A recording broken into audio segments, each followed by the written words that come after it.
If you've been following the daily readings of the book of Samuel in the Hebrew Bible, you will have read how first Samuel and then Saul are called by God from humble beginnings to play important roles in the continuing story of God's people. Samuel was a boy servant to the old priest Levi, who expected to pass on his office to one of his sons, when instead the Lord chose Samuel to grow up to be a priest and judge over all of Israel.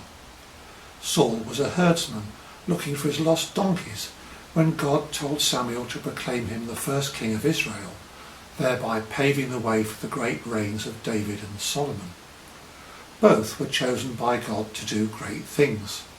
We are not likely to be called to become famous historical figures, but God still calls us to act in ways, many different ways, that take forward his vision for humanity and the world, be it playing a role in church, caring for the sick and the vulnerable in society, or working to reverse the damage being done to God's creation by our own thoughtlessness and greed. God wants all of us to lead fulfilling lives that reflect his vision of a world where all creation lives in peace and harmony.